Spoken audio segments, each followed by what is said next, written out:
ఎట్లా ఇస్తున్నారంటే మేమే జాబులు చేసుకుంటున్నాం, మేమే మా ఫీజులు కట్టుకుంటున్నాం అని మేమే చేస్తున్నాం అన్నట్టే ఇస్తారు. కానీ మాకు వచ్చిందంటూ ఏం లేదు. ఒకటి మాకు ఇప్పుడు స్కూళ్ళలో కానీ కాలేజ్లలో కానీ ఏడనైనా సరే చదువుకోనికి పేరెంట్స్ కడుతున్నారు ఫీజు.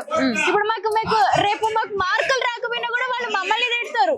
కానీ సగం మంది సీట్లు ఇలాంటి ఒక గవర్నమెంట్ ఫామ్ అవ్వడం వల్ల వాళ్ళు మా సీట్లని దొబ్బేసుకుంటారు, డబ్బులు తీసుకుంటారు, ఫీజుల కోసం టైంకి డబ్బులు అడుగుతారు. ఇప్పటికిప్పుడు మా ఫోన్లు చూపించిన కాలేజ్లోకి వెళ్ళి కానీ వెబ్సైట్లలో కానీ మాకు ఫీజుల కోసం డబ్బులు ఇట్లా పంపియండి, ఫీజులు కట్టండి అని చెప్పి టైంకి ఇస్తారు మెసేజ్లు. కానీ ఒక్కడైనా స్కాలర్షిప్ ఇస్తుండా లేదు. మళ్ళీ ఏదన్నంటే పైసా గురించి దాని ఇంపార్టెన్స్ గురించి మాట్లాడతారు. కానీ పేరెంట్స్ అంతా కష్టపడుతున్నారు. మేమేమైనా జాబులు చేస్తున్నామా? మాకేమైనా చెట్లకు కాస్తున్నాయా డబ్బులు? లేదు. ప్రభుత్వం ఏం చేస్తుంది? గాజులు కడుక్కొని కూర్చుంది.